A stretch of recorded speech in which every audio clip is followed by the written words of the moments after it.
Today we are going to start with a new chapter, that is surface chemistry. Okay, surface chemistry बहुत simple और सीधा topic है. ठीक है. अब before starting this thing 2 minute में बात करना चाह रहा हूँ. ठीक है. सरफेस केमिस्ट्री में बिल्कुल सीधा है, टेक्सचुअल थिंग्स है. ठीक है. बोर्ड में सब कुछ दिया हुआ है, एनसीईआरटी टेक्स्ट बुक बिल्कुल सारी चीजें दी है. थोड़ी सी एडिशनल न्यूमेरिकल जो होंगे वो मैं करा दूंगा. कुछ ग्राफिकल जो चीजें हैं वो एक दो चीजें एक्स्ट्रा हैं वो मैं करा दूंगा. डन. अब यहाँ पर आपको एक चीज का ध्यान रखना है कि सरफेस केमिस्ट्री को जैसे ही टॉपिक चल रहा है, सपोज आपने कोई वीडियो है टॉपिक लिख दिया है, तो आप क्या होगा कि एनसीईआरटी टेक्स्ट बुक को रीड आउट कर लीजिए. कोई एडिशनल पॉइंट छूट जाता है तो you can note down that thing. पहली पॉइंट, हमने जिस सरफेस केमिस्ट्री में जो मैं पढ़ा रहा हूं तो उसमें ध्यान रखना है कि मैं कोई टॉपिक पढ़ाऊंगा उससे रिलेटेड क्वेश्चंस कराऊंगा. ठीक है. एक चीज हमेशा ध्यान रखना है कि जो पढ़ा फटाफट से क्वेश्चन सॉल्व हो जाता है to boost up your confidence. ठीक है. और क्योंकि ये सब्जेक्टिव चैप्टर है, एनसीईआरटी में जो तैयारी कर रहे हैं, तो जैसे जैसे टॉपिक कवर हो जाता है तो टेक्स्ट बुक के क्वेश्चन उस लेक्चर के बाद नोट कर लिया करो. Is it clear to all of you? ठीक है. तो ये चीज का ध्यान रखना. तो क्या होगा कि जो सॉल्व है, सॉल्व न्यूमेरिकल्स है या कोई क्वेश्चंस है या इंटेक्स है वो मैं ले लूंगा. आप साइमल्टेनियसली टेक्स्ट बुक के पीछे क्वेश्चंस करोगे, एक साथ करने जाओगे तो वर्कलोड बढ़ेगा. ठीक है. तो ध्यान रखिएगा. ठीक है. तो अभी हम ध्यान रखते हैं सरफेस केमिस्ट्री में हर बार क्वेश्चंस बनता है और डायरेक्ट एनसीईआरटी क्वेश्चंस आता है. जो बच्चे से बोर्ड पे फोकस कर रहे हैं तो ध्यान रखना है कि एक से गोल्ड नंबर अलग होगा, बाकी सब कुछ आपके एनसीईआरटी में है. अदरवाइज मैं वीडियो के थ्रू मैं आपको एडवाइस करूंगा कि आपके एनसीईआरटी बुक में जो भी दिया हुआ है वो छूटना नहीं चाहिए. आप एडिशनल नहीं करना चाहते कोई बात नहीं, बट ध्यान रखना जो एमसीक्यू भले है, कुछ बच्चे के माइंड में रहता है ये तो जेडब्ल्यू मेंस में पूछा गया है. ऐसा नहीं है, डायरेक्टली जेडब्ल्यू मेंस का क्वेश्चन आपके पास आ जाएगा. ये ध्यान रखना है. चलिए let us start with the surface chemistry. नाम से ही पता चल रहा है कि केमिस्ट्री एट सरफेस. सरफेस पे जो केमिस्ट्री हो रही है, यानी जहां पर दो बाउंड्री है वो सेपरेट हो रहा है. जैसे हम जानते हैं कि जो भी कोई भी दो कंट्री होती है, it is separated by certain boundary. तो आप ये बोल सकते हैं this is country A, this is country B. तो एक बाउंड्री की वजह से हम कंट्री ए और कंट्री बी को आप सेपरेट कर सकते हो. क्लियर? तो सरफेस केमिस्ट्री में आप बोलोगे सिंपल डेफिनेशन है, टेक्सचुअल डेफिनेशन टाइप है. It is the branch of A chemistry deal with the study of the phenomenon occurring at the surface और इंटरफेस, यानी at the bonding separated by bulk phase. ठीक है. Bulk phase का मतलब क्या होता है? मास आता है. Is it clear to all of you? या बल्क फेज क्या होता है कि जो internal part of substances present होता है. जैसे मान लीजिए आपके पास क्या होता है कि लेट इट बी जे यहाँ पर कोई भी मॉलिक्यूल्स है. ठीक है. तो ये मॉलिक्यूल्स है, तो आपके पास क्या है? This is the arrangement of the substances. ठीक है. मान लीजिए कोई भी अरेंजमेंट मान लेते हैं. अब मान लीजिए कुछ मॉलिक्यूल्स क्या होंगे which are present on this surface. ठीक है. समझिएगा. ठीक है. यानी ये जो चीज आएगा this is called surface, this is called surface. And जो ये बाकी जो बच जाएगा, अंदर का जो पार्ट बच जाएगा, उसे क्या बोलोगे? जैसे मान लीजिए मेरे पास ये वाली पार्ट है, ये वाला पार्ट है ना, तो इसको आप क्या बोलोगे? बल्क. क्या बोलोगे? बल्क. Is it clear? तो ये क्या हो जाएगा? सरफेस कहलाएगा, ये बल्क आएगा. तो अब आप देख लीजिए बल्क के अंदर, यदि मैं बल्क के अंदर बात करूं, किसी भी मॉलिक्यूल्स की बात करूं, तो ये मॉलिक्यूल्स होता है उसका क्या है? अट्रैक्शंस होता है. हालांकि मैंने यहाँ पर बताया है but this molecules can attract, this can attract, this can attract, this can attract. तो यहाँ पर जो है बल्क के अंदर जो मॉलिक्यूल्स है उसका जो नेट फोर्स आप निकालोगे, it is equal to 0. Net force equal to 0 because this get cancelled by this get cancelled by this get cancelled by this get cancelled by this. Suppose मान लीजिए जो सरफेस में molecules है उसको क्या हो रहा है? यहाँ पर इस तरह के इनवर्ड फोर्स लग रहे हैं. But here the net force is not equal to 0. That net force does not equal to zero. Is it clear? इसका मतलब जो मॉलिक्यूल सरफेस पे है, टॉप लेयर पे है, it can feel surface tension, it can feel surface tension. तो हमने पढ़ा हुआ है कि सरफेस टेंशन जैसे है, मान लीजिए मैं ये नहीं बोल रहा हूं कि ये लिक्विड है या सॉलिड है, ठीक है ना, एक जनरल अरेंजमेंट बता रहा हूं। तो मान लीजिए लिक्विड होगा, let it be this is the liquid phase, तो what happen, the molecules which are present on the surface will feel the surface tension, ठीक है। तो कई बार हमारे पास क्वेश्चन आ जाता है कि why the liquid molecules are try to acquire spherical shape due to the surface tension. तो ये चीज हम ऑलरेडी बात कर चुके हैं, ठीक है। यानी जो बल्ब के अंदर जो मॉलिक्यूल्स है उसका नेट फोर्स क्या जाएगा, जीरो, और जो सरफेस पे जो मॉलिक्यूल्स है उसका नेट फोर्स जीरो नहीं आता है। इसका मतलब, अब ध्यान से सुनिएगा कि यहाँ पर केमिस्ट्री है, तो यहाँ पर जो अरेंजमेंट होता है उसमें बोला जाता है दिस इज सॉलिड, लिक्विड बोल सकते हैं, ठीक है ना, यानी सॉलिड और लिक्विड। यानी आप देखेंगे सॉलिड और लिक्विड कि भाई ये सॉलिड है और ये लिक्विड है, आप सेपरेट कर पा रहे हो ना, या आप इसको इस तरह से भी लिखते हैं, सॉलिड लिक्विड भी लिख सकते हैं, हाइपन से सेपरेट कर सकते हैं। यानी there is a two boundary, sorry there is a two bulk phase, one is solid another is liquid, which is separated by certain boundary, ठीक है। तो this is the way to represent two bulk phase, this is the, है ना। तो देख लीजिए at the boundary separating bulk phases, या कई बार आपने लिखा सॉलिड गैस लिख दिया, या इसको आप इस तरह से भी अरेंज कर सकते हैं। Is it clear to all of you? तो this is the surface chemistry, ठीक है। तो यहाँ पर आपके पास समझ में आया है। Is it clear to all of you? तो यहाँ पर सरफेस केमिस्ट्री आ गया है। चलिए अब आप देखिए सरफेस केमिस्ट्री में यदि हम आगे बात करते हैं तो we can go with the definition of absorption, ठीक है, एब्जॉर्प्शन या एब्जॉर्प्शन, ठीक है। अब आप देखिए हमारे पास दो चीज आ गई है, ठीक है, दो चीज आ गई है, एक चीज आ गई है सरफेस, सरफेस के अंदर नेट फोर्स जीरो नहीं है, सरफेस के अंदर नेट फोर्स जीरो नहीं है, ठीक है। अब आप देखिए हमारे पास जो नेक्स्ट जो टर्मिनोलॉजी आ जाती है वो आ जाती है एब्जॉर्प्शन, ठीक है। डेफिनेशन सभी लिख लेंगे, पहले इस चीज को समझ लेते हैं।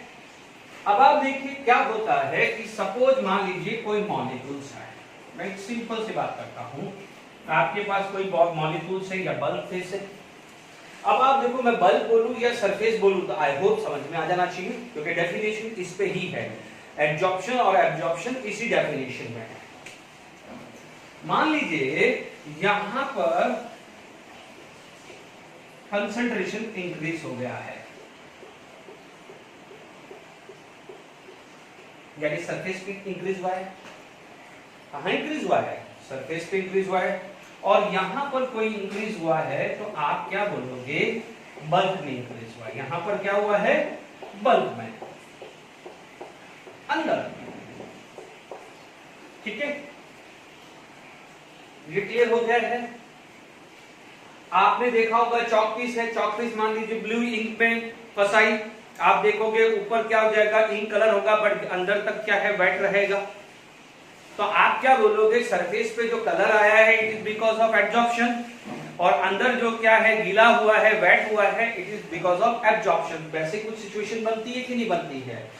अब देखिए, अब आप देखिए यहां पर क्या बोलूं, यदि मैं एक बहुत सिंपल लैंग्वेज बोलूं, मैं टेक्सचुअल डेफिनेशन में लिखूंगा, बट सिंपल डेफिनेशन क्या बोलूं, there is a increase in the concentration of a molecule over the surface of one substances, over the surface of one substances externally. तो आप क्या बोलोगे, इट इज एब्जॉर्प्शन। क्या बोलोगे, एब्जॉर्प्शन। यदि मैं बिल्कुल इसको क्या बोल दूं कि एक्सटर्नली इंक्रीज हो रहा है, या आप बोलोगे increase at the surface, externally increase हो रहा है, या बोलोगे इंक्रीज एट द सरफेस, उसे क्या बोलोगे, एब्जॉर्प्शन। आप क्या बोलोगे, इंटरनली, है ना, इंटरनली क्या हो जाएगा, यानी बल्ब के अंदर यदि इंक्रीज हो रहा है उसे क्या बोलेंगे, एब्जॉर्प्शन। तो इसको क्या बोलेंगे, एक्सटर्नली, तो इसको क्या बोलेंगे, एब्जॉर्प्शन। इसको क्या बोलेंगे, एब्जॉर्प्शन, और इसको क्या बोलेंगे, एब्जॉर्प्शन। सबकी मैं टेक्निकल डेफिनेशन भी लिख दूंगा, डोंट वरी, ठीक है। पहले चीजों को समझ लीजिए। ये क्या हो जाएगा एट द सरफेस। तो यदि सरफेस पे इंक्रीज हो रहा है तो आप उसे बोलेंगे एब्जॉर्प्शन, और इंटरनली इंक्रीज हो रहा है तो उसे क्या बोलेंगे एब्जॉर्प्शन। बिल्कुल सिंपल है ना। तो आप बोलोगे the colour on the chalk piece it is because of absorption and the wetting जो हुआ है it is because of the ink molecules. ठीक है, एक एग्जांपल है एब्जॉर्प्शन की हम बात डेफिनेशन लिख सकते हैं या लिख देते हैं। आप क्या बोल सकते हैं, आप बोलोगे textbook definition the accumulations of molecules on the substances at surface है ना, rather than bulk।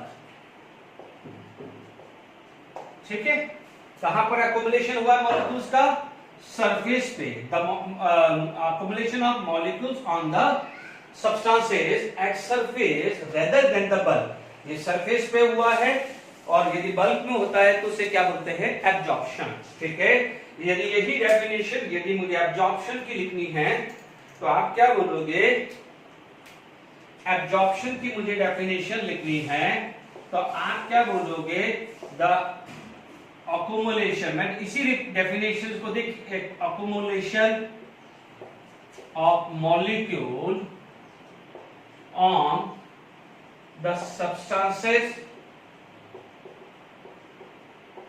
In the bulk, उसे क्या बोलेंगे एब्जॉर्प्शन। उसे क्या बोलेंगे एब्जॉर्प्शन। बहुत ज्यादा डेफिनेशन है, अदरवाइज क्या है टेक्सचुअल डेफिनेशंस भी आप लिख सकते हैं। तो ये आपके पास डेफिनेशंस क्लियर हो गए। ठीक है, अब मान लीजिए इन दोनों को मैं प्लस कर दूं। ठीक है, या मैं आप ये भी बोल सकता हूं, दूसरी डेफिनेशन बोलूंगा increase in the concentration of on molecule on the surface of substances externally, उसे क्या बोलेंगे एब्जॉर्प्शन। और इंटरनली आप उसे क्या बोलोगे एब्जॉर्प्शन, क्योंकि इंटरनल में कौन होता है बल्क और एक्सटर्नल में क्या होता है सरफेस। तो ये भी कह सकते हो। अब आप देखो क्या होता है एब्जॉर्प्शन में। एब्जॉर्प्शन में क्या हो जाएगा कि what happen the surface energy. Absorption में क्या होता है कि सरफेस एनर्जी गेट डिक्रीजेस, क्योंकि यदि सरफेस एनर्जी ज्यादा होगी या सरफेस टेंशन ज्यादा होगा या सरफेस एनर्जी ज्यादा होगी तो it is going to be unstable. It is going to be unstable, यानी ये जब चीज आ गई है तो ये मामला शांत हो गया है। तो क्या होगा कि due to the absorption surface energy, questions बना सकता है एमसीक्यू। एमसीक्यू क्वेश्चंस बनाएगा, नोट कर लीजिएगा कि due to absorption surface energy get decreases. ये एमसीक्यू के लिए इंपॉर्टेंट है। This is very important for MCQ. ठीक है, बिकॉज सरफेस एनर्जी डिक्रीज होगी तभी स्टेबल होगा। या हम शुरू से ही पढ़ते आ रहे हैं कि पोटेंशियल एनर्जी डिक्रीज होगा तो स्टेबल होगा, क्योंकि यहाँ पर सरफेस की बात आ रही है। तो here energy associate with the surface is known as surface energy. तो सरफेस एनर्जी यदि डिक्रीज होगी तो आप क्या बोलोगे it is going to be stable. अब आप देखिए यदि यहां पर हम बात करें तो ये समझ में आ गया है, एब्जॉर्प्शन क्लियर हो गया, एब्जॉर्प्शन क्लियर हो गया है। ठीक है, एक पूरा सा एक टेबल भी बना के लिख दूंगा कि how we can differ absorption absorption. देखिए मैं नोट्स पे भी फोकस कर रहा हूं। ठीक है, मान लीजिए इन दोनों को मैंने प्लस कर दिया, इन दोनों को प्लस कर दिया। जब इन दोनों को प्लस कर दिया तो सिचुएशन कैसे आने वाली है, कैसे आने वाली है। जगह कम है तो मैं छोटा सा मॉलिक्यूल सी बना रहा हूं। ठीक है, कैसे आने वाली है सिचुएशन, कुछ ऐसी आने वाली है। ठीक है, एंड एज वेल एज जो ऊपर वाले भी है ऐसी कुछ आने वाली है। ठीक है, यानी बिल्कुल जो सिचुएशन जो हमारी क्या आती है, it is just like a gulab jamun. You know, in a gulab jamun, the sugar solution are present in the bulk as well as at the surface. Sugar solution कहाँ होता है, bulk पे as well as surface। तो अब यहाँ पर जो situation आई है यानी एब्जॉर्प्शन प्लस एब्जॉर्प्शन, इसे बोला जाता है सॉर्प्शन। इसे क्या बोलता है? सॉर्प्शन। क्या बोलते हैं? सॉर्प्शन। ठीक है, यानी जिस प्रोसेस के अंदर एब्जॉर्प्शन और एब्जॉर्प्शन दोनों प्रेजेंट होता है उसे बोलते हैं सॉर्प्शन। Is it clear? यानी बेस्ट एग्जांपल आपका गुलाब जामुन। ठीक है, तो आप क्या बोलोगे? यदि इसी डेफिनेशंस को यदि आपको करना है तो मैं सॉर्प्शन की डेफिनेशन में लिखना चाहूं तो the accumulations of molecules at the surface as well as in the bulk, उसे क्या बोलेंगे? सॉर्प्शन। बिल्कुल सिंपल है, यानी accumulation of a molecules at surface as well as bulk, उसे क्या बोलेंगे? सॉर्प्शन। यानी आप क्या बोल सकते हो? Adsorption plus absorption is equal to sorption. Is it clear to? Sorption. तो ये क्लियर हो गया कि नहीं हो गया? डेफिनेशन ऑफ सॉर्प्शन भी क्लियर हो गई है। ज्यादा दिमाग नहीं लगाना है, आप क्या करेंगे कि ये सिंपल्स करें, एनसीईआरटी टेक्स्ट बुक पढ़े, बात खत्म। Is it clear to all of you? ध्यान रखना है, मैं बार बार very first lecture, very first 10 minutes के अंदर मैं आपसे बात कर रहा हूं कि एनसीईआरटी साइमल्टेनियसली पढ़ लेना।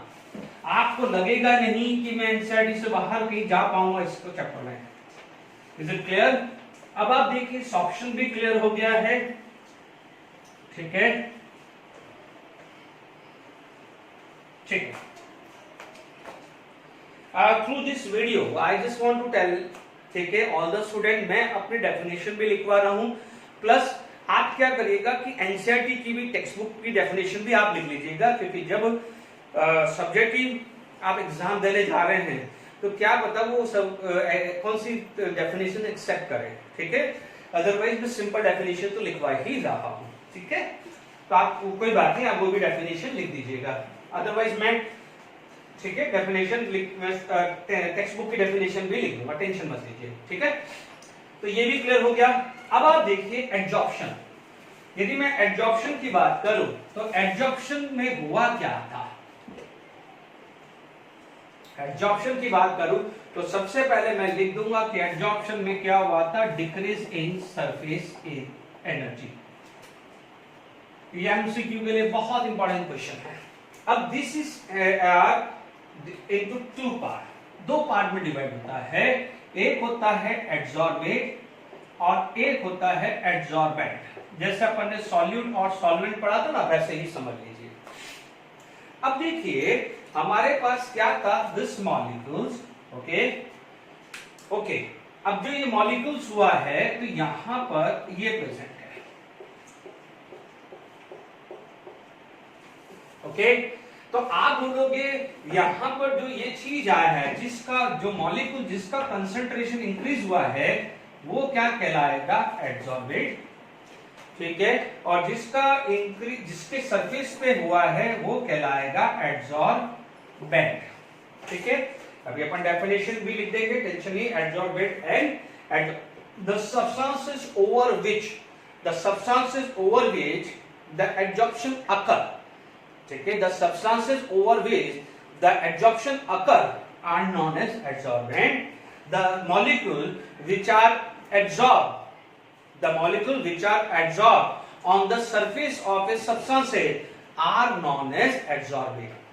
ठीक है, ठीक है, तो ये सिंपल डेफिनेशन भी होगी है। एक चीज ध्यान रखना, अब आप देखेंगे हुआ क्या था। हुआ क्या था कि यहां पर यदि इसका अपन कुछ कंसेप्ट समझे तो हमारे पास ये बल्ब था। ठीक है, अब बल्ब पे क्या हुआ था कि जैसे मान लीजिए ये वाटरमेलन है, वाटरमेलन के ऊपर सरफेस पे कुछ वाटरमेलन और है। अभी हमने पढ़ा था कि यहां पर क्या हो जाएगा? एक्टिव साइड अवेलेबल है। एक्टिव साइड अवेलेबल क्यों है? Because net force is not zero, यानी अभी है, चांसेस है। तो अब क्या होगा कि जैसे मान लो मॉलिक्यूल्स है, जैसे मॉलिक्यूल्स है, धीरे धीरे क्या हो जाएगा? इनके सरफेस पे आएंगे and this is going to be start accumulation.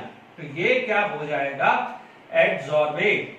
ये क्या हो जाएगा? एड्सॉर्बेट। अब आप देखिए इन दोनों मॉलिक्यूल्स के बीच में, इन दोनों मॉलिक्यूल्स के बीच में certain force of attraction arise हुआ है। सर्टेन फोर्स ऑफ अट्रैक्शन क्या हुआ है? अराइज हुआ है। This force of attraction is known as van der Waals force of attraction. यानी आप बोलोगे कि suppose if any molecules can accommodate on the surface of other substances, so this is because of certain force of attraction, and this force of attraction is known as van der Waals force of attraction. तो यहाँ पर जो भी adsorption हुआ है, तो adsorption occur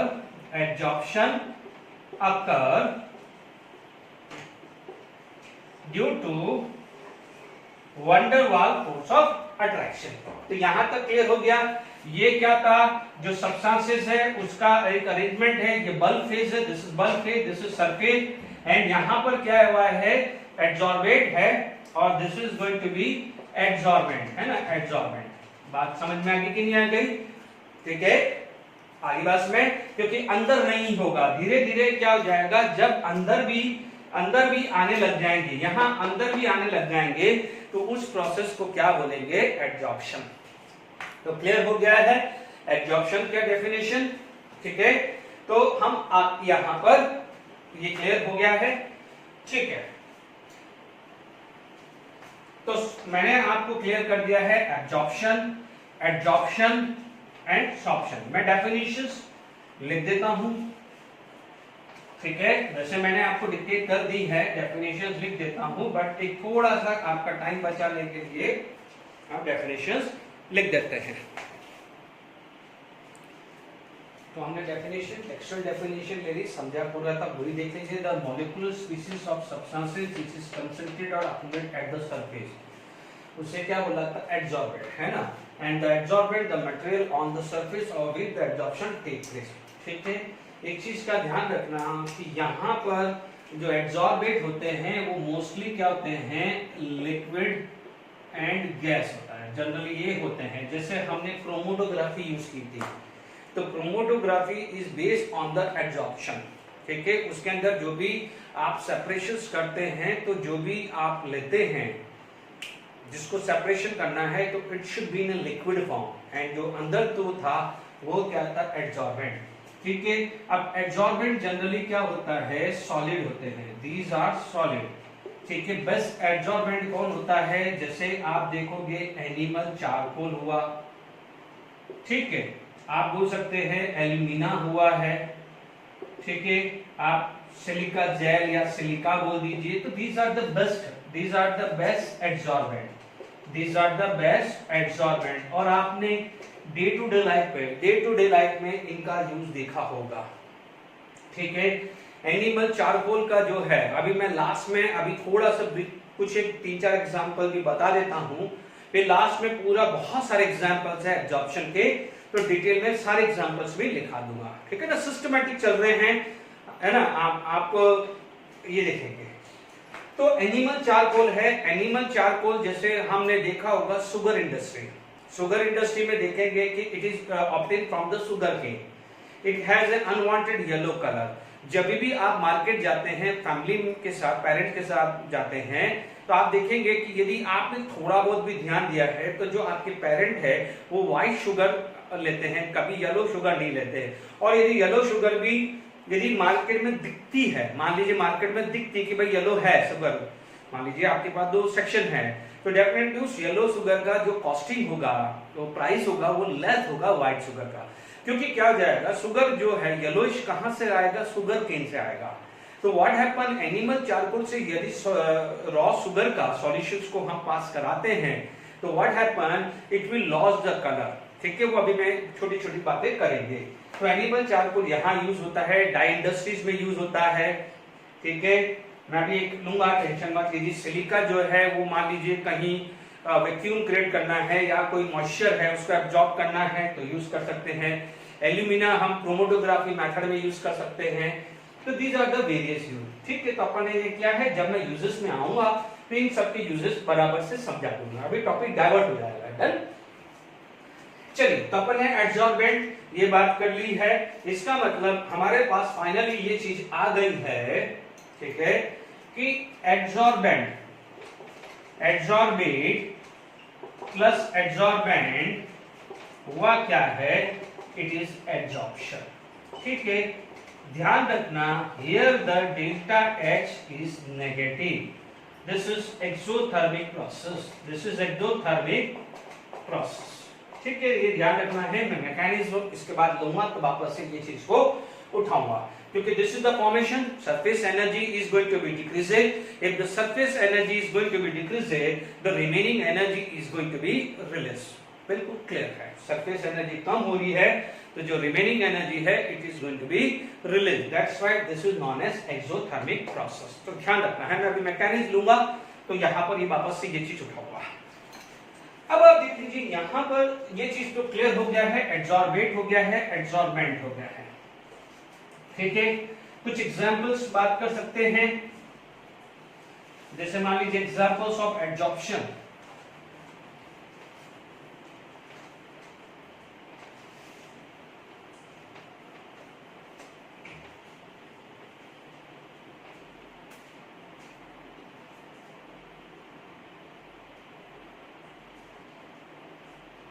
देखिए,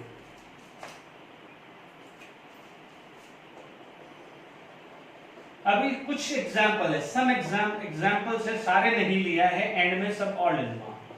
बिल्कुल जो टेक्स्ट बुक का ऑर्डर है वही चल रहा हूं, आप इसलिए बेफिक्र रहिए। मान लीजिए हमारे पास कुछ गैस है, मान लीजिए गैस लाइक Cl2 आ गया, अमोनिया आ गया, लाइक SO2 आ गया, एटसेट्रा, है ना, कोई सी भी। ठीक है, आप जब ये नोट करें पूरी लैंग्वेज लिख दीजिएगा। ठीक है, हमने क्या करा, इस गैस को पास कराया एनिमल चारकोल से। किसमें पास कराया? Animal charcoal. तो आप देखोगे इन गैस का पार्शियल प्रेशर, या इंडिविजुअल सिंगल गैस है, मान लीजिए मिक्सचर ऑफ ए गैस है तो पार्शियल प्रेशर का यूज कर देंगे, है ना, और यदि सिंगल गैस है तो प्रेशर यूज करेंगे। डन। तो partial pressure of a gas decreases होगा। What happen? It get decreases. अब आप देखो हुआ क्या है कि जब गैस लाइक क्लोरीन, अमोनिया ये है एनिमल चारकोल से पास कराया, तो आप देख लीजिए कि सपोज ये गैसेस मॉलिक्यूल्स है, these are the gases molecules. ठीक है, यदि यहां पर एनिमल चारकोल से के पास कराया, मान लीजिए this is the surface of animal charcoal. ठीक है, तो क्या हुआ है, तो यहां पर जो गैस है उसका जो रैंडमनेस है, तो यहां पर जैसे ही यहां आया तो व्हाट हैपन, यहां पर जो सरफेस पे थे दिस मॉलिक्यूल्स आर एक्टिव। अब आप कंफ्यूजन नहीं होना चाहिए, शुरू में ही समझा दिया है कि why at surface the molecules are active whereas in bulk वो एक्टिव नहीं है। Is it clear to all of you? इसीलिए अभी देखिए यहां पर धीरे धीरे क्या हुआ है, गैसेस के मॉलिक्यूल्स क्या हुए हैं, ट्रैप हो गए हैं। This is going to be trap. तो यहां पर क्या हो जाएगा, रैंडमनेस जो है वो डिक्रीज हो चुकी है। Randomness is going to be decrease. Randomness क्या हो गई है, डिक्रीज हो गई है। ठीक है, अब आप देखिए यहां पर जो था, जो रैंडमनेस था, तो काइनेटिक एनर्जी भी कम हुई है। इसका मतलब the number of molecules gate trapped bye animal charcoal. तो यहां पर हुआ क्या है कि यहां पर number of gaseous molecules are trapped by animal charcoal। ठीक है, अब वो ड्यू टू फिजिकल अट्रैक्शन, यानी उसको क्या बोलेंगे, वंडर वाल फोर्स ऑफ अट्रैक्शन। बिल्कुल सिंपल है। ठीक है, अब ध्यान रखना बच्चों, ये यूजेस मान लीजिए फाइनली जब लास्ट में जब मैं यूजेस कराऊंगा, अराउंड 10-12 है यूजेस, उसमें से ये यूजेस आएगा तो बच्चों मैं उस समय डिटेल में नहीं समझाऊंगा। ठीक है, ये ध्यान रखना। ठीक है, तो ये अभी यहाँ पर डिटेल में समझा रहा हूं। अब आप देखो रैंडमनेस डिक्रीज हो रही है, तो जब मैं इसके बाद मैकेनिज्म लोने वाला हूं तो make sure delta S less than 0 हो रहा है, यानी डेल्टा एस नेगेटिव हो रहा है। ये ध्यान रखिएगा, पहले मैंने समझा दिया डेल्टा एच लेस देन 0 यानी एक्सोथर्मिक, यहां पर randomness is going to be decreases, तो what happen, entropy is decreases. Make sure perfectly लिख देना यहां पर क्या है, एंट्रोपी डिक्रीजेस। क्वेश्चंस बना हुआ है, एंड में जब मैं कुछ क्वेश्चन प्रैक्टिस कराऊंगा मैं लेने वाला हूं। ठीक है, तो ये क्लियर हो गया कि why the partial pressure of gas decreases, because some of the gas is trapped, some of the gas is trapped. ठीक है, मान लीजिए 100% भाग रहे थे, मान लीजिए 10% को पुलिस वाले ने पकड़ लिया तो 90 ही भागेंगे, तो जो 90 का जो न्यूसेंस है और 100 का न्यूसेंस है, दोनों में फर्क आएगा कि नहीं आएगा? Is it clear? 100 वाले का न्यूसेंस ज्यादा था तो 90 रह जाएंगे, तो 90 वाले का कंपैरेटिवली कम तो होगा कि नहीं होगा? तो first example is very clear, मैंने आपको समझा दिया है। ठीक है, तो हमने यहां पर ये बात करी है। ठीक है, मान लीजिए सेकंड एग्जांपल्स की बात करें। ठीक है, आप लोगों ने देखा होगा एनिमल चारकोल आजकल फेस क्रीम में भी बहुत आ रहा है।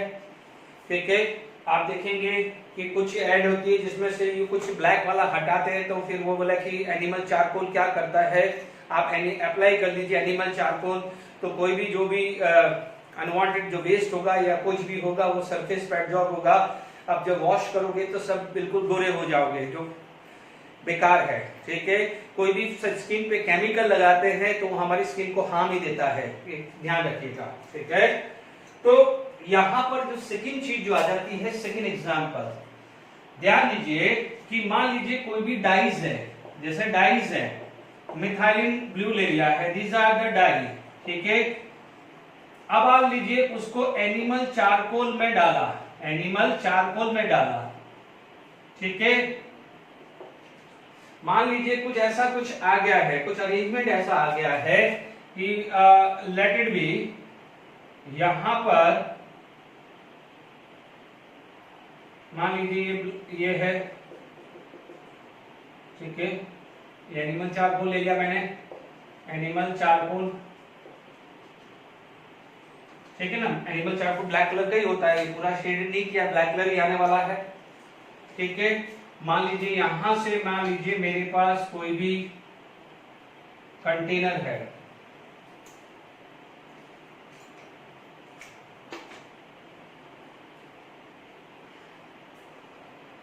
ठीक है,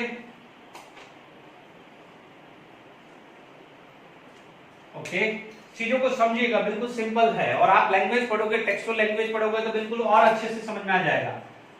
ये आप देखिए, मान लीजिए कोई भी कलर है ना, मिथाइलिन ब्लू का है, ये नहीं बोल रहा कि मिथाइलिन ब्लू का रेड कलर है, तो यहाँ पर वो क्या हुआ है, रेड कलर से आ रहा है, या ब्लू हो तो ब्लू होगा, रेड होगा तो रेड होगा। मान लीजिए ये कोई भी डाई है जिसका कलर रेड है, लेट इट बी, ये डाई है ना, मिथाइलिन ब्लू होगा तो मिथाइलिन ब्लू का जो कलर होगा, है ना, ये डाई है, कोई भी डाई ले ली जिसका कलर है। ठीक है, जब जैसे यहाँ पर आएगा दिस डाई, यहाँ पर ऐसा आ जाएगा, तो ये जो भी कलेक्ट होगा वो ऐसा होगा। मेक श्योर यहाँ पर जो डाई कलेक्ट होगी वो कलरलेस होगी। क्या होगी? कलरलेस, क्योंकि जो कलर कौन देता है, कलर देता है सब्सटेंस, वो किसने ट्रैप कर लिया है, वो एनिमल चारकोल ने ट्रैप कर लिया है। तो what happen when the methylene blue when passing from the animal charcoal, तो what happen, it is going to be colourless, this is going to be colourless. तो ये चीज का ध्यान रखना है। ठीक है, तो सेकेंड एग्जांपल भी क्लियर हो गया है, कलरलेस कैसे होता है वो क्लियर हो गया, बिकॉज क्या हुआ है कि यहाँ पर एनिमल चारकोल के सरफेस पे डाई के जो मॉलिक्यूल्स है जो कलर दे रहे थे वो क्या हो चुके हैं, ट्रैप हो चुके हैं। Is it clear to all of you? इसी वजह से जो कलर वाले थे वो इसके साथ रह गए हैं, और जो कलरलेस जो लिक्विड था वो पास हो गया है विदाउट दैट पार्टिकल, इसीलिए आपको क्या मिल जाता है, कलरलेस। इसी तरह का कंसेप्ट हम रॉ शुगर में ले सकते हैं, जिसका सॉल्यूशन मान लीजिए रॉ शुगर का सॉल्यूशन, मान लीजिए रॉ शुगर या उसका सॉल्यूशन हमने बनाया, if it is passing from the animal charcoal. अब समझ सकते हैं कि एनिमल चारकोल कितना इंपॉर्टेंट है। ठीक है, अब क्या होगा, it is going to be white sugar, है ना, यानी व्हाइट शुगर है तो कलरलेस ही, it is going to be white sugar. तो इसका मतलब इन दोनों में क्या है, कलर जो है वो डिक्रीज हो गया है, या आप बोलोगे this is going to be, आप इसको कलरलेस भी बोल सकते हो। समझ में आया बच्चों? क्लियर हुआ कि नहीं हुआ? तो ये दोनों प्रोसेस एक जैसा ही हुआ है। क्या से हुआ है, वो ट्रैप हो गया है सरफेस पे। ये क्या है, ये एनिमल चारकोल है, ये क्या है, एनिमल चारकोल। यदि डाई के केस में ये डाई हो जाएगा और शुगर के केस में शुगर होगा, यानी जो कलर दे रहा था सब्सटेंस से वो एनिमल चारकोल ने ट्रैप कर लिया है। Is it clear? अब आप देखिए यहां पर मान लीजिए आपके पास कोई भी एयर है, जैसे मान लीजिए कई बार हम इलेक्ट्रॉनिक इंडस्ट्रीज में देखते हैं या हमारे घरों में भी देखते हैं कि मान लीजिए कोई भी इलेक्ट्रॉनिक गैजेट है। अब उस इलेक्ट्रॉनिक गैजेट को मॉइस्चर आ जाता है या वाटर कुछ गिर जाता है, this is going to be a destroy, खराब हो जाता है, ठीक है, it is not going to be a proper working. तो इमेजिन ये करके चलिए, आप देखेंगे बहुत सारी चीजें ऐसी है, इलेक्ट्रॉनिक डिवाइसेस ऐसे हैं जो बहुत प्रिसाइज होते हैं। जैसे मान लीजिए कहीं भी कोई सॉफ्टवेयर डेवलपमेंट हो रहा है या कोई हार्डवेयर वहां पर बन रहा है, इलेक्ट्रॉनिक डिवाइसेस बन रहे हैं, गैजेट बन रहे हैं, बहुत पैसा लग रहा है, मिसाइल्स बन रही हैं या कोई भी ऐसी गैजेट बन रहे हैं। देखो मिसाइल में जो सर्किट होगा वो तो इलेक्ट्रॉनिक सर्किट ही होगा, मैं पूरी मिसाइल की बात नहीं कर रहा हूं, उसमें जो सर्किट लगा हुआ है, मान लीजिए कोई हमारे पास टैबलेट है या लैपटॉप है, तो उसमें जो सर्किट जो बन रहे हैं वो तो इलेक्ट्रॉनिक सर्किट मिल रहे हैं। उस इलेक्ट्रॉनिक सर्किट कितने छोटे होते हैं, यू कैन इमेजिन। तो उसमें यदि मॉइस्चर चला गया है तो पूरा का पूरा जो इलेक्ट्रॉनिक गैजेट है या सर्किट है खराब हो जाएगा। तो क्या किया जाता है कि इलेक्ट्रॉनिक इंडस्ट्री में क्या होता है कि मान लीजिए मॉइस्ट एयर है, मॉइस्ट एयर है डेफिनेटली, तो मॉइस्ट एयर है तो उसके अंदर क्या डाल देते हैं, सिलिका ले लेते हैं। क्या डाल देते हैं, सिलिका, यानी एक सिलिका जेल का इंस्ट्रूमेंट डाल देते हैं ना बच्चों, सिलिका जेल ले ली, ठीक है। जैसे अपन क्या करते हैं, मॉस्किटो ट्रैप करने के लिए क्या जाएगा, मॉस्किटो कुछ वो ले लेते हैं ना इंस्ट्रूमेंट, ठीक है, तो वो क्या करता है, मॉस्किटो को ट्रैप कर लेता है, वैसे समझ लीजिए, ठीक है ना। कोई कछुआ छाप अगरबत्ती लगा देता है, कोई कुछ और लगा देता है, तो वो जो ट्रैप है, ठीक है, कोई डिवाइसेस गुड नाइट ट्रैप लगा देगा, कोई और कुछ लगा देगा, तो what these are the trapper, ठीक है। कोई अभी मन ही मन बोल रहा है कि सर हम तो रैकेट ले लेते हैं इलेक्ट्रॉनिक, तो कोई बात नहीं, वो भी तो ट्रैप ही कर रहा है ना, तो वैसा समझ लीजिए। मॉइस्ट एयर यदि सिलिका जेल से पास हुई तो आप देख लीजिए silica gel SiO2, we know that hydration energy are inversely proportional to size of ion, is it clear? तो क्या करेगा, जो वाटर है यहाँ पर क्या है, एयर में क्या है, मॉइस्ट एयर में क्या है, ड्राई एयर है, और उसके साथ कौन है, वाटर वेपर है, कौन है, वाटर वेपर है, इज इट क्लियर? तो क्या करेगा, सिलिका जो है वाटर वेपर को ट्रैप कर लेगा,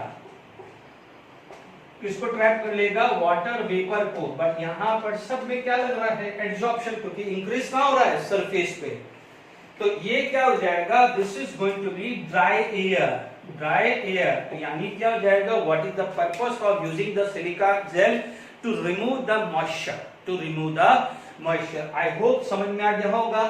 मैकेनिक्स से भी मैंने इसके एग्जांपल समझा दिए हैं। मेक श्योर यदि मैं लिस्ट फाइनल क्लास में लिस्ट बताऊंगा तो ये चारों एग्जांपल को इतना डीप में नहीं समझाऊंगा, ये चारों पहले ही ये चारों लिख दूंगा, बाकी जो चीजें जहां समझाने वाला है मैं बताऊंगा। डन, ठीक है।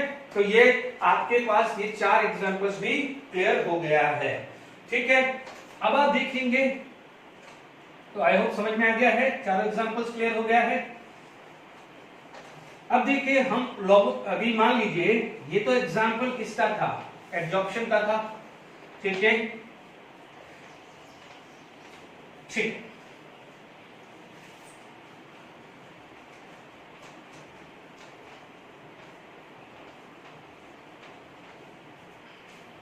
ओके, देखिए अब आप देखिए यहां पर मान लीजिए आपके पास एग्जाम्पल, या मान लीजिए मैं एक बार सॉर्प्शन बोल दूं, तो सॉर्प्शन में क्या था, हमने लिखा था adsorption and absorption occur simultaneously, यही हुआ ना, गुलाब जामुन, ठीक है। अब आप देखिए यदि मान लीजिए यहां पर भी हम बात कर सकते हैं, ठीक है,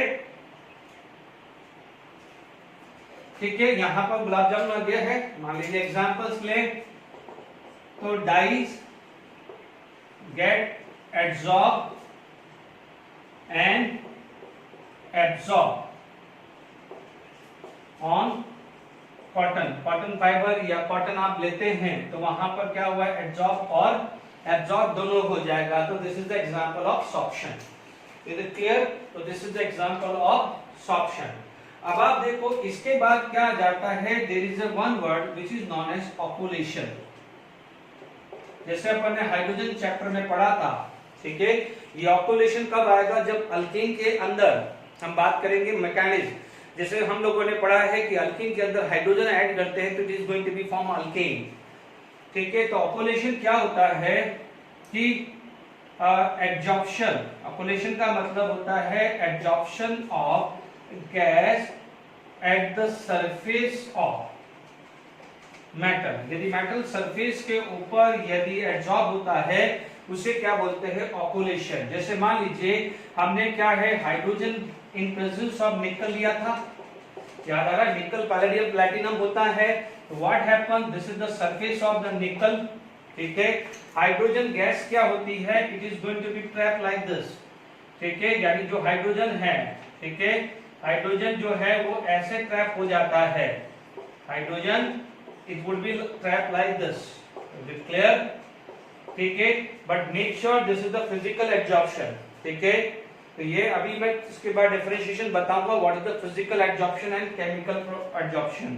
तो इसे क्या बोलते हैं, ऑक्यूलेटेड हाइड्रोजन, ठीक है। तो ये भी एक एडजॉर्प्शन फिनोमिनन है, adsorption of gases at the metal surface is known as occlusions, ठीक है। इसीलिए इसको क्या बोलते हैं, occluded hydrogen, is it clear? तो ये ऑक्यूलेशन भी समझ में आ गया है, सॉर्प्शन भी आ गया है, एडजॉर्प्शन भी, ठीक है। एक वर्ड आता है which is known as desorption, next word जो आता है which is known as desorption.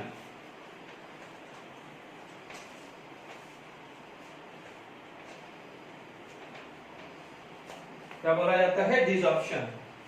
तो देखिए डिसॉर्प्शन की बात करें तो नेक्स्ट जो डेफिनेशन आ जाती है डिसॉर्प्शन। ध्यान रखना, desorption is applicable for physical, ठीक है, ये ध्यान रखना है। मैं वर्ड बोल रहा हूं, जब भी आप ये उठाओगे तो बात करना है, it is applicable for physical adsorption. तो अभी मैंने फिजिकल एडजॉर्प्शन अभी आपको नहीं समझाया है, टॉपिक टू टॉपिक चलूंगा, डोंट वरी। तो सॉफ्ट डिसॉर्प्शन की बात करें तो क्या है, escaping of gases molecules, escaping of gaseous molecule from the surface of adsorbent। बिल्कुल सिंपल डेफिनेशन लगी, यानी एडजॉर्बेंट के ऊपर ट्रैप हुआ है वंडर वॉल से, उसे क्या बोलेंगे, एडजॉर्प्शन। इसका मतलब what is this, it is the reverse of adsorption, is the reverse of adsorption, it is the reverse of adsorption, is it clear? यानी क्या होगा कि डिसॉर्प्शन की बात करें तो desorption is equal to adsorbate plus adsorbent, is it clear? ध्यान रखना है ये फिजिकल में ही रहने वाला है। अब आप देखो यहां पर क्या हो जाता है, हीट आ जाती है, क्योंकि एडजॉर्प्शन क्या होता है, एक्सोथर्मिक। तो डिसॉर्प्शन जो आएगा this is known as endothermic process, is it clear? तो ध्यान रखना यहां पर टेम्परेचर बढ़ाओगे तो डिसॉर्प्शन होगा, टेम्परेचर बढ़ाओगे तो desorption is going to be increases, is it clear? Temperature बढ़ाने से kinetic energy of gases molecules बढ़ेगा, तो मॉलिक्यूल दूर दूर भागेंगे कि नहीं भागेंगे, इज इट क्लियर? तो ये चीज का ध्यान रखना है डिसॉर्प्शन। तो आई होप आपको समझा दिया है कि it is escaping of a gases molecule from the surface of adsorbent, यानी पहले गैस मॉलिक्यूल ट्रैप हो रहे थे तो एडसॉर्प्शन, और दूर हो रहे हैं तो उल्टा यानी desorption. This is exothermic process, तो दिस इज एंडोथर्मिक प्रोसेस। बिल्कुल सिंपल समझ में आ गया है, ज्यादा मैं दिमाग नहीं लगा रहा हूं, इज इट क्लियर? बिल्कुल सिंपल चली जा रही है। अब आप देखिए यहां पर हम आगे बात करते हैं differentiation between adsorption and absorption, ठीक है। बहुत सारी चीजें हैं,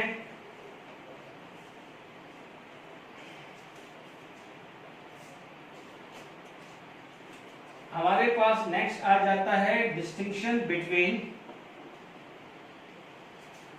एडसॉर्प्शन एंड एब्जॉर्प्शन। दोनों की डेफिनेशन मैं शुरू में ही लिखा चुका हूं, ठीक है।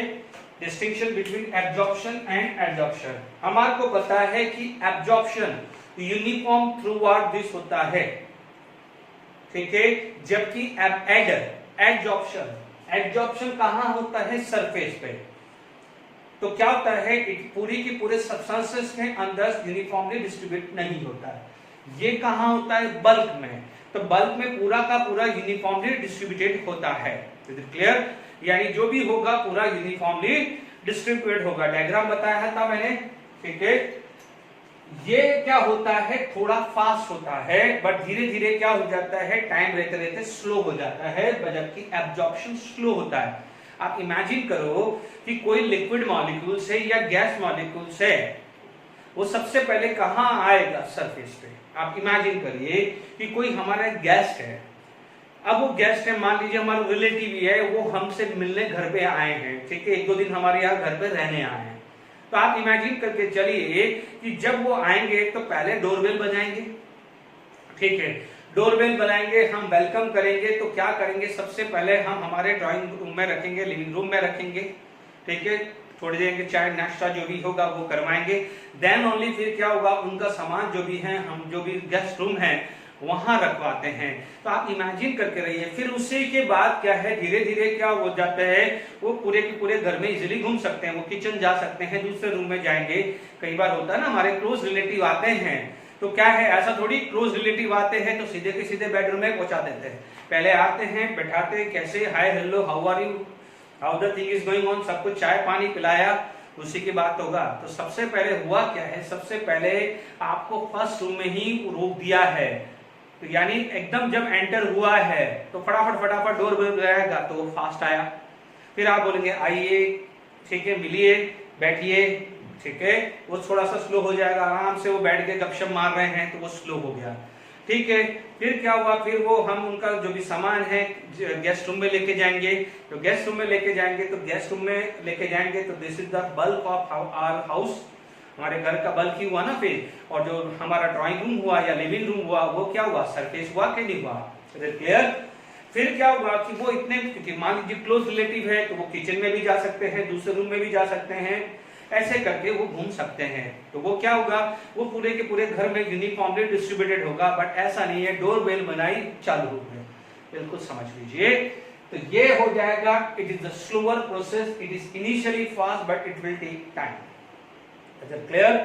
ये सरफेस फिनोमिनन है, ये बल्क फिनोमिनन, यानी ये एक्सटर्नली फिनोमिनन है यानी surface phenomenon, this is internally phenomenon यानी बल्क फेस होता है। ये मैंने 4-5 पॉइंट मैंने वर्बली बोला है क्योंकि मैं चाहता हूं, क्योंकि मैं नोट्स पे फोकस कर रहा हूं, तो वो जो 4-5 पॉइंट मैंने बात करी है मैं एक बार वो नोट कर लूं तो आपको क्या है, नोट करने में आसान रहेगा, ठीक है। जो भी थ्योरेटिकल चैप्टर है या कोई भी चैप्टर है मैं नोट्स पे फोकस कर रहा हूं, ठीक है। मान लीजिए कोई एग्जाम्पल्स हम बात करें, ठीक है, मैं एंड में एग्जाम्पल लिख देता हूं। क्या किया था मैंने आपको शुरू में ही एक एग्जाम्पल दिया था कि चॉक पीस लेते हैं, व्हाइट चॉक लेते हैं, मान लीजिए ब्लू इंक में डिप किया तो आप देखेंगे कलर जो है ऊपर दिखता है, और आपने मान लीजिए चॉक तोड़ दी तो आपको क्या दिखेगा, अंदर व्हाइट दिखेगा। मान लीजिए व्हाइट दिखेगा, इसका मतलब व्हाइट तो दिखेगा, तो जो इंक मॉलिक्यूल्स है वो कहां पर पहुंचा, यानी जो कलर दे रहा था ब्लू कलर वो तो आपको सरफेस पे ही दिखने वाला है, अंदर तो व्हाइट दिख रहा है। इसका मतलब क्या हुआ है कि जो कलर आया है वो कहां पर आया है, सरफेस पे, और जो इंक मॉलिक्यूल्स है वो कहां चला गया है, बल्क में चला गया है। तो क्या हुआ है, colour because of adsorption and ink molecule spread throughout the chalk piece uniformly, it is known as absorption, ठीक है। एक एग्जांपल है कैल्शियम क्लोराइड, यदि कैल्शियम क्लोराइड की बात करें तो कैल्शियम क्लोराइड क्या करता है, एब्जॉर्प्शन करता है। यदि मान लीजिए कोई भी वाटर है तो calcium chloride can give absorption, जबकि सिलिका जेल क्या है, it is going to be absorption. जैसे मान लीजिए एब्जॉर्प्शन मतलब थोड़ा सा देखें, जैसे मान लीजिए लीफ है, लीफ के ऊपर यदि कोई भी वाटर ड्रॉपलेट आती है तो वो क्या हो जाती है, इसके ऊपर ठहर जाती है, इसी तरह का कुछ समझ लीजिए। Is it clear? This is known as adsorption. बात समझ में आएगी कि नहीं आएगी? तो सिलिका जेल क्या देता है, एडजॉर्प्शन, और क्या देता है, कैल्शियम क्लोराइड जो देता है वो क्या देता है, एब्जॉर्प्शन, ठीक है। तो मैं अभी हम यहाँ पर distinction between adsorption and absorption मैंने समझा दिया है।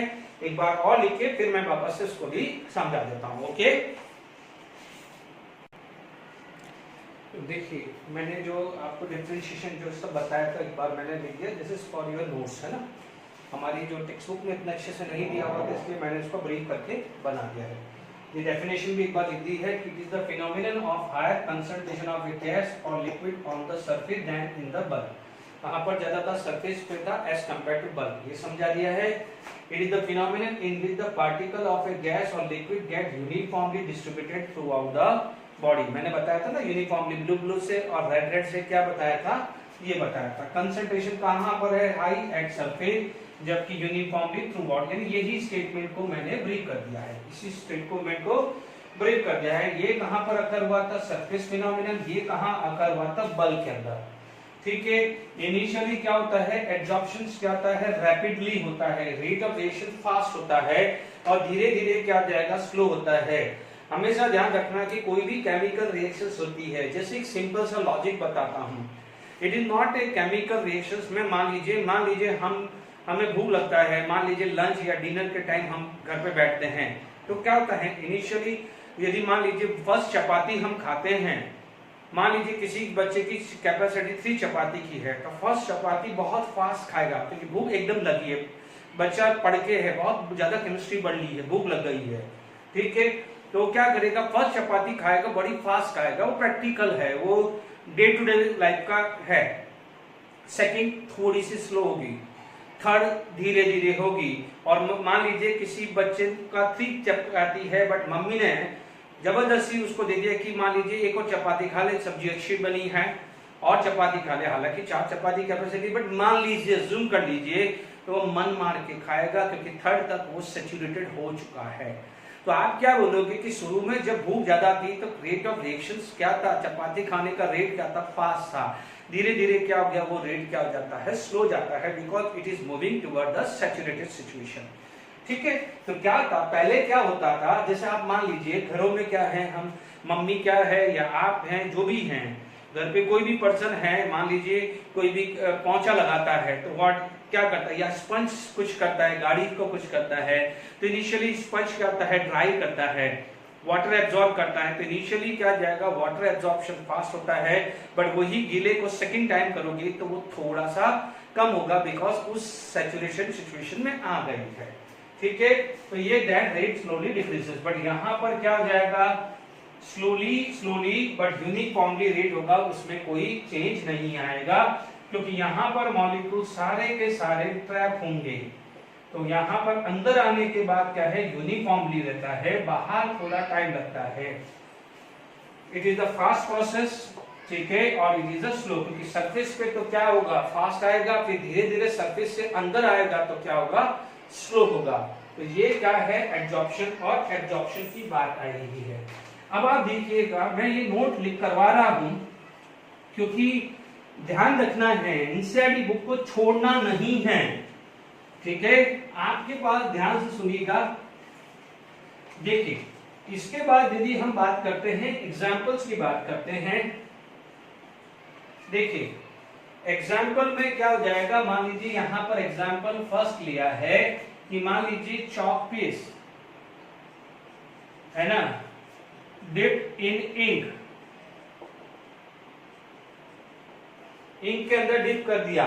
तो अब आप देख लीजिए यहां पर जो आया है, पहला एग्जांपल है ना, तो आप देखोगे कलर आया है और यूनिफॉर्मली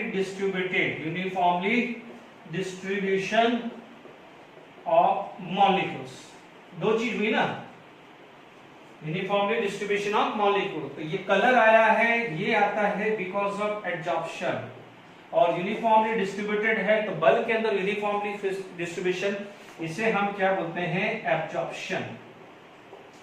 जो सेकेंड एग्जांपल है ये बहुत इंपॉर्टेंट है, ये जेडब्ल्यू मेंस या नीट में पूछा जा सकता है, ठीक है।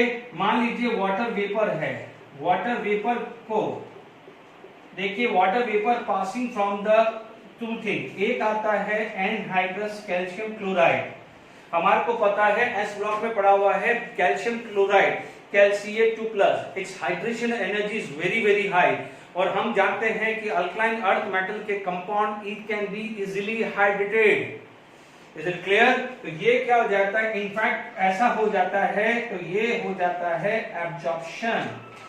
तो यहां पर यदि आप सिलिका जेल लेते हैं और आपको पता है, मान लीजिए भूल गए कि भाई, मान लीजिए कंफ्यूजन आ गया कि एब्जॉर्प्शन क्या है, एब्जॉर्प्शन क्या है, सिलिका जेल क्या है, it is a very good absorbent. तो उससे याद रख लो, उससे याद रख लो, ये एब्जॉर्बेंट है तो ये क्या करेगा, एब्जॉर्प्शन। ठीक है, क्वेश्चन बन सकता है, इस लाइन पर एमसीक्यू बन सकता है, ये ध्यान रखना है। ये एनसीईआरटी के एमसीक्यू है तो बोर्ड में बन सकता है, या जेईई मेंस या नीट में बन सकता है। एनसीईआरटी की कोई लाइन नहीं छोड़नी है। आई होप ये समझ में आ गया होंगे ये दोनों एग्जांपल। तो these are the examples to differentiate absorption and absorption. ठीक है, यहाँ ठीक है, तो आप यहां लिख दीजिएगा example differentiate absorption and absorption. तो आई होप ये आगे बहुत इंपॉर्टेंट एग्जांपल्स हैं। Is it clear? अब आप देखिएगा यहां पर जो नेक्स्ट चीज आ जाती है, जो काफी हद तक मैंने समझा चुका हूं। ठीक है, तो यहां पर यदि मेरे पास कोई चीज आ गई है, ठीक है, नेक्स्ट चीज जो आ जाती है वो आ जाती है मैकेनिज्म ऑफ एब्जॉर्प्शन। यहां पर हमारे पास आ जाता है मैकेनिज्म ऑफ एब्जॉर्प्शन। ठीक है, ज्यादा नहीं सोचते हैं, तो हमारे पास हुआ क्या था, वापस से बच्चों ये चीज आ गई है। ठीक है, यहां पर था, कौन था, ये सरफेस पे मॉलिक्यूल्स थे। ओके, इस सरफेस के अंदर ये क्या था, सरफेस पे थे, इस सरफेस पे क्या था, रेजिडुअल फोर्स था। जिस रेजिडुअल फोर्स को आप क्या बोल सकते हो, अनबैलेंस फोर्स। ठीक है, कहां पर था, सरफेस पे रेजिडुअल फोर्स, या जिसको हम क्या बोलते हैं, अनबैलेंस फोर्स। ये क्या था, बल्क, बल्क के ऊपर क्या था, नेट फोर्स क्या था, 0। तो यानी पहली कंडीशन। तो आप देखोगे यहां पर क्या हुआ है, सरफेस पे, ठीक है, हुआ क्या था कि जो भी एड्सॉर्बेट है वो यहां पर आ गया था। What these are known as adsorbate, है ना, ये एड्सॉर्बेट है। ठीक है, तो ये एड्सॉर्बेंट का सरफेस है और ये एड्सॉर्बेंट का क्या है, बल्क। तो आप क्या बोलोगे, सबसे पहला क्या है, यहां पर ड्यू टू रेसिडुअल फोर्स या ड्यू टू रेसिडुअल और unbalance force of molecules at surface। बिल्कुल सिंपल लैंग्वेज लिखी है। एब्जॉर्प्शन किस वजह से हुआ है कि जो मॉलिक्यूल सरफेस पे है उसके अनबैलेंस फोर्स या उसके रेसिडुअल फोर्स से बचा है। क्योंकि अपन ने क्या पढ़ा था, यहाँ नॉट नेट फोर्स 0 है, यानी इसके ऊपर वाला मॉलिक्यूल्स जो है कि वो सिमिलर, क्योंकि देखिए this molecules are not surrounded by similar type of molecule, but bulk में जो है it is surrounded by similar molecules. क्यों था कि क्या है, सरफेस पे molecules at surface are not surrounded by similar molecules, है ना। इसलिए यहां पर क्या था, net force does not equal to 0। पहला पॉइंट क्लियर हुआ। दूसरा पॉइंट क्या पढ़ा था हमने, adsorbate plus adsorbent equal to adsorption. ठीक है, यहां पर जो हीट रिलीज हुई है तो इसे डेल्टा H बोलते हैं, यानी heat release at constant pressure during adsorption. तो इसे क्या बोलूंगा मैं, इसको मैं क्या बोल सकता हूं, heat release at the constant pressure during the adsorption. उससे मैं क्या बोल सकता हूं, enthalpy of adsorption. Enthalpy of adsorption यानी सेकंड जो आ जाता है delta H। Here it is exothermic, तो डेल्टा एच क्या है, नेगेटिव, दिस इज एक्सोथर्मिक। तो आपके पास delta G, delta H negative है, सेकेंड पॉइंट आ गया है मैकेनिक्स का। तो ये दूसरा एक फैक्टर है, क्योंकि क्या हुआ कि जो एडजॉर्बेंट के ऊपर सरफेस पे जो मॉलिक्यूल रेसिडुअल फोर्स था उसने एडजॉर्बेंट को ट्रैप कर दिया है, सरफेस एनर्जी क्या हो गई है, डिक्रीज हो गई है। तो यहाँ पर आप चाहो तो नोट कर लेना, यहाँ या यहीं लिख दीजिए सरफेस एनर्जी गेट डिक्रीजेस, क्योंकि अब आप देख लीजिए व्हाट इज दिस, नेगेटिव हो रहा है तो क्या हुआ है, डिक्रीज हुआ कि नहीं हुआ। Is it clear? तो दोनों पॉइंट क्लियर हो गया आई होप। तीसरा पॉइंट सब कुछ पढ़ा चुका हूं, बट एक साथ मैं सबको सैंपल कर रहा हूं बच्चों। ये बहुत सीधा चैप्टर है, आप देखेंगे इसके प्रीवियस ईयर के क्वेश्चंस में तो आपको लगेगा ये है, ठीक है, सीधा लगेगा। अब देखिए आपने क्या किया था, मान लीजिए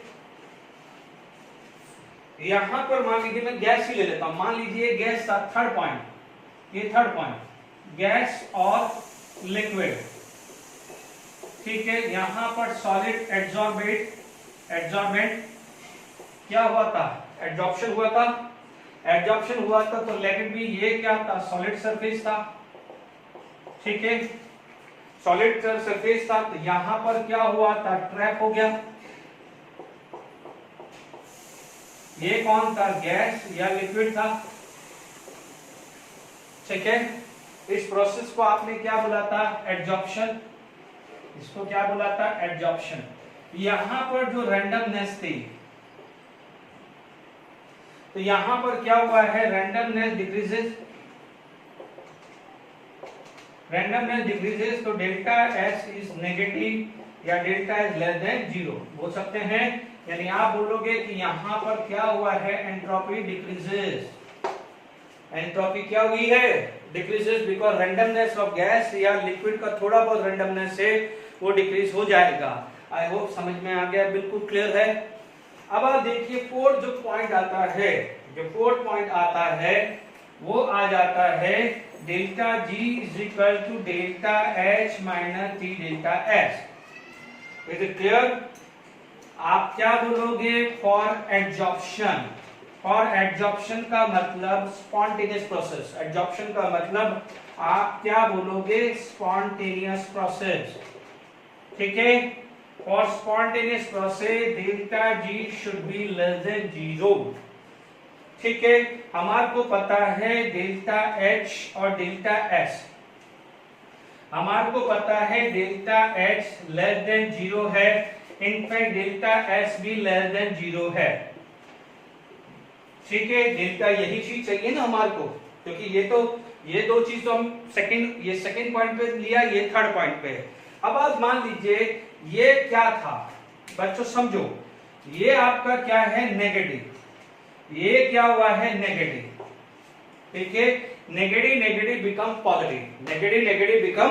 पॉजिटिव, ठीक है ना। ये नेगेटिव और ये नेगेटिव क्या हो गया है, पॉजिटिव, यानी सारी की सारी बात चलेगी टी पे, सारी की सारी बात किस पे चलेगी, टी। इसका मतलब यदि आपको ये चीज चाहिए तो delta H should be greater than T delta S, delta H should be greater than T delta S, यानी क्या होगा कि जो यहां पर टेम्परेचर लोअर रखूंगा, टेम्परेचर यानी क्या हुआ कि एट लोअर टेम्परेचर ये पॉसिबल हो पाएगा ना, लोअर टेम्परेचर पे ही पॉसिबल आएगा यदि टेम्परेचर फैक्टर भी पूछ लिया, क्योंकि ये वैल्यू लेस होगी तो ये नेगेटिव, क्योंकि माइनस माइनस क्या हो चुका है, प्लस, ठीक है। यदि मैं टी हाई कर दूंगा तो क्या हो जाएगा, माइनस लो प्लस हाई, तो डेल्टा जी हो जाएगा पॉजिटिव।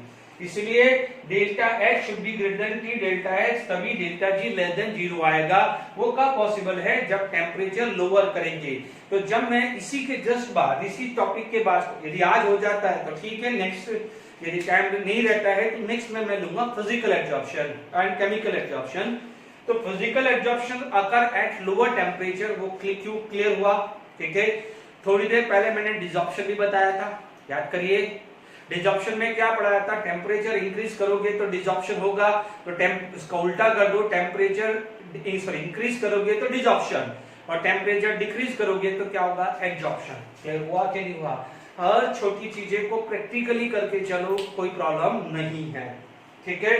तो ये मैकेनिज्म भी मैंने आपको बता दिया है, ठीक है। क्योंकि जो भी है लेक्चर के टाइम के हिसाब से मैं अभी तक जो मैंने पढ़ाया है इस पे कुछ बेस क्वेश्चंस कर लेते हैं जो आपके बोर्ड के लिए भी काम आ जाएगा, या जेडबी मेंस या नीट, नॉट एडवांस। अभी एडवांस के लिए नहीं आया है, हो सकता है एडवांस में भी सिंपल क्वेश्चंस पूछ लेते, क्योंकि मैंने सरफेस केमिस्ट्री में एडवांस में बहुत हाई लेवल के क्वेश्चंस कभी नहीं देखे, वो सारे एनसीईआरटी बेस ही देखे हैं। आप प्रीवियस ईयर के क्वेश्चन बैंक में देख सकते हैं। चलिए कुछ क्वेश्चंस हम करते हैं। देखिए नेक्स्ट ये 2 क्वेश्चन है, टाइम का लिमिटेशन देखते हुए ये 2 है, बहुत सारे क्वेश्चंस हैं, अब नेक्स्ट क्लास में ही लूंगा अभी, क्योंकि टाइम के लिमिटेशन लेके ही 2 ही कर रहा हूँ, ठीक है। ये क्वेश्चन अभी तक जो पढ़ा है मैकेनिक्स में जेडब्ल्यू एडवांस 2004 में आया हुआ है, एडवांस 2004।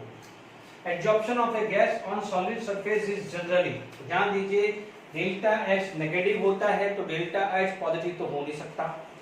आपको पता है delta ji should be less than 0 तभी तो स्पॉन्टेनियस होगा। अभी पढ़ा था डेल्टा एच क्या होता है, इट इज नेगेटिव, बट आप देखोगे एंट्रोपी ऑफ जो थी वो क्या होती, डिक्रीजेस होती है, तो यानी एंट्रोपी इज डिक्रीजेस। तो इसको आप ये भी लिख सकते थे, क्या हो गया है, entropy decreases. Is it clear to all of you? तो यानी राइट आंसर कितना गया है 2। देख लीजिए क्या क्वेश्चंस हैं, एनसीईआरटी में था, एडवांस में क्वेश्चंस हैं, अभी मैं बहुत सारे लूंगा, ठीक है। अब आप देख लीजिए which of the following is a correct, ठीक है। जान करके मैंने ऑप्शन इधर से उधर दिया, बी केयरफुल। हमने क्या पढ़ा था कि H2O vapour are absorb by both, नहीं ना, तो एब्सॉर्ब भी नहीं होगा। H2O vapour are absorb by both anhydrate ACl Cl2 and silica gel, नहीं। H2O vapour are absorb by anhydrate, ये जो कॉमा लिया है यानी ये पूरा का पूरा मैंने यहाँ किया है, तो टाइम नहीं था इसलिए फटाफट नोट कर लीजिएगा। Absorb by both anhydrate CaCl2 and silica gel, तो दोनों एब्सॉर्ब भी नहीं होते हैं, तो H2O vapours are absorb by anhydrate Cl2 absorb by C, ये भी नहीं है। देखिए जान करके किया है, ठीक है।